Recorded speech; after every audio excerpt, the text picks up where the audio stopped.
A mí también me pasó, a mí me sucedió. Claro, es que Alejandro, esto es común y corriente ya en esta ciudad, donde el paseo millonario se ha incrementado y la gente a veces no denuncia, pero obviamente porque le da miedo, le da temor, sí, porque también pueden amenazarlos por esas denuncias, pero esto ya es una constante y principalmente, Alejandro, en la zona de la 85.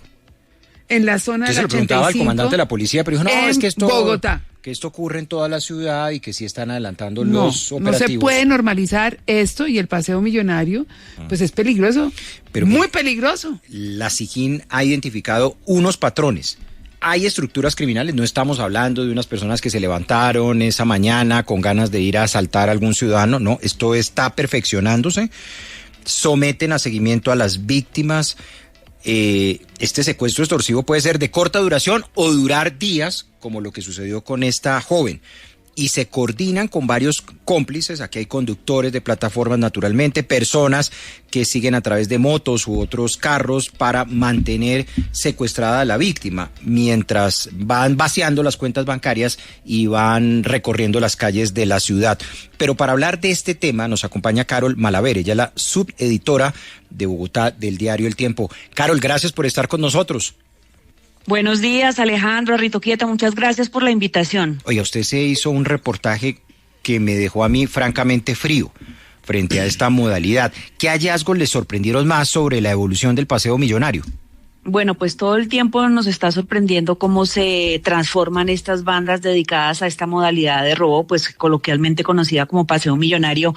Pero, pues imagínense, nosotros cubriendo hace 20 años nos hemos dado cuenta de esta transformación. Y pues claro, ellos evolucionan en su forma de, primero, ubicar a las víctimas, ¿no? Antes era muy común que las víctimas fueran ubicadas a las salidas de los bancos porque ellos presumían que eran personas que salían con efectivo, ¿no? Con altas sumas de dinero. Pero luego entonces se fue transformando la manera de ubicar a las víctimas y lo que hacían era hacer presencia en zonas de rumba, ¿no? La zona T, la 85, la zona G, para detectar inclusive solo visualmente a las personas que ellos podían escoger como una víctima, pero ustedes saben, ha sido muy común, especialmente en zonas de rumba, como galerías, también se han presentado este tipo de casos. Pueden ser vehículos que aparentan prestar un servicio normal, eso es lo que más confunde a las víctimas. Se ha perdido mucha confianza en el tema de los taxis y es algo que es triste porque es todo un gremio el que se ve estigmatizado por el accionar de algunos, y ellos tienen su forma de coordinar cuando escogen a las víctimas, ¿no? A través de las señales de las luces direccionales o las frenadas. Ellos se comunican por WhatsApp, lo fácil que es una simple llamada en un momento de rumba. Entonces, sí, ellos han tenido una evolución impresionante, por lo menos en estos 20 años que la sección Bogotá ha estado cubriendo estos temas, ellos han evolucionado en la forma de actuar y en los sitios donde operan. Carol, precisamente llama la atención que las víctimas del paseo millonario han sido los que cogen el taxi ahí sin la plataforma, sin pedirlo, porque curiosamente en ese momento no encuentran transporte. Sí, eso es verdad. ¿Con la plataforma o bloquean la plataforma o qué ocurre? Porque llama la atención que todos los casos es porque no han podido conseguir taxi y llega el taxi ahí espontáneamente. Sí, ellos saben cómo ubicarse de manera estratégica y las horas en las que se ubican en estos sectores de rumba o enfrente de los centros comerciales o enfrente de las entidades bancarias o en sitios estratégicos que ellos ya tienen detectados. Ustedes saben que las plataformas, digamos, se han convertido en una posibilidad un poco más segura para que las personas puedan llegar a sus hogares o a sus trabajos, pero hay ciertas horas del día, sobre todo en el momento de la rumba, en donde se colapsan. Y ya es más difícil coger un transporte adquirido por alguna plataforma.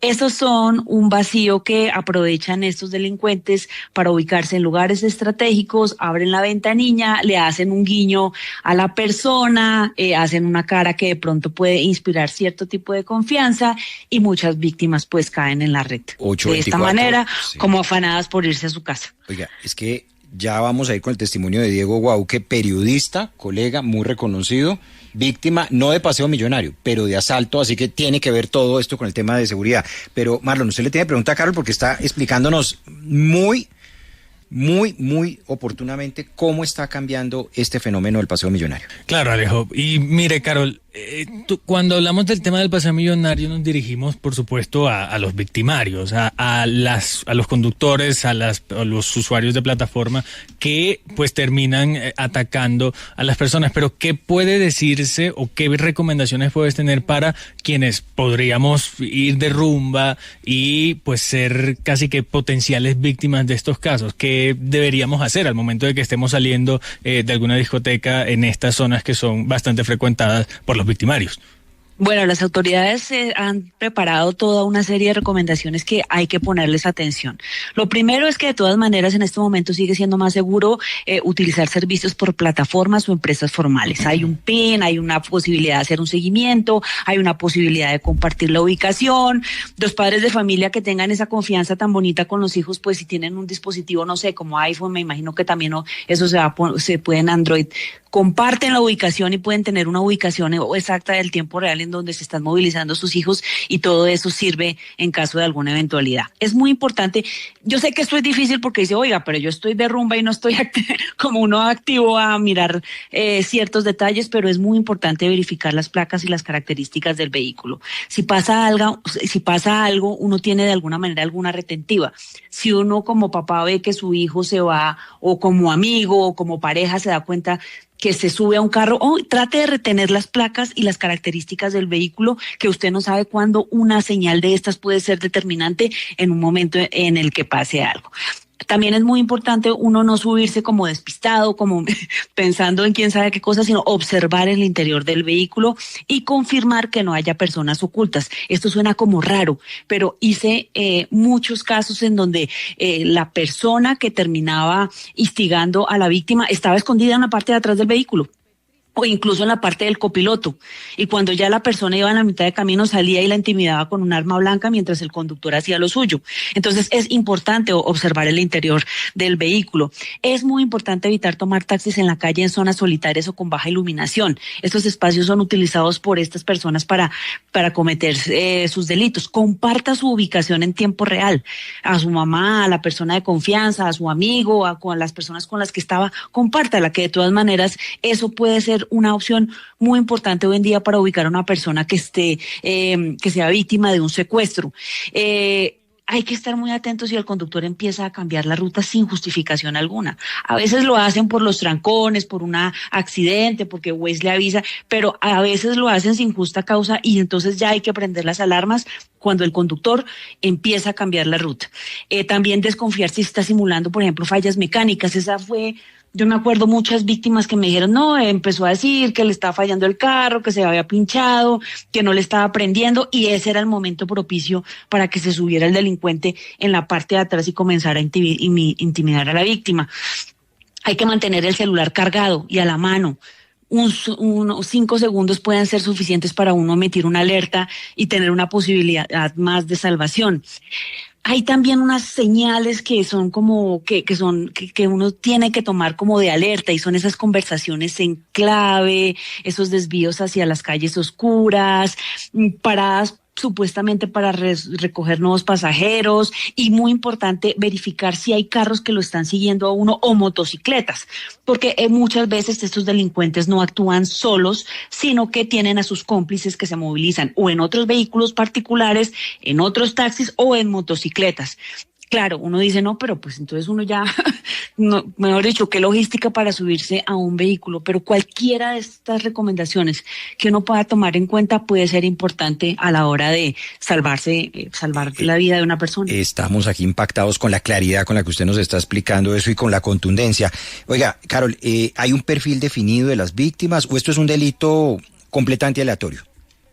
Estas personas saben cómo pescar a sus víctimas, así el término suene terrible, ¿no? Ellos con la simple vigilancia de cómo se viste, de cómo camina, de los sitios de los sitios que frecuentan, ellos tienden a escoger así sus víctimas. Obviamente las entidades bancarias, porque se supone que la gente hace retiros, pero ahora digamos que prefieren los sitios de rumba porque es que ahora la tecnología es tan alta que ellos, y como uno maneja todas sus cuentas en la billetera del celular, entonces ellos se han tecnificado con tecnología financiera para poder robar más fácil, ¿no? Antes el paseo millonario era, cogían a su víctima a la salida de una entidad bancaria, de un centro comercial, de un sitio de rumba, y le empezaban a dar vueltas a la víctima para desocupar sus cuentas en los cajeros automáticos.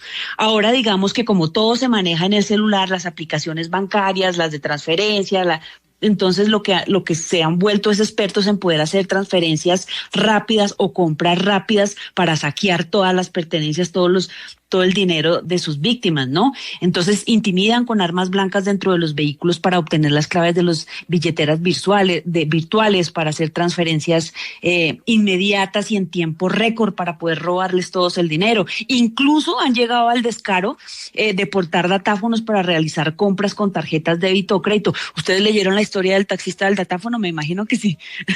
Sí, la nota, sí, de cómo le hacía cambiazo, ¿no? No, y publicamos la nota y a los 10 minutos teníamos todo el correo lleno de personas que habían sido víctimas del taxista del datáfono.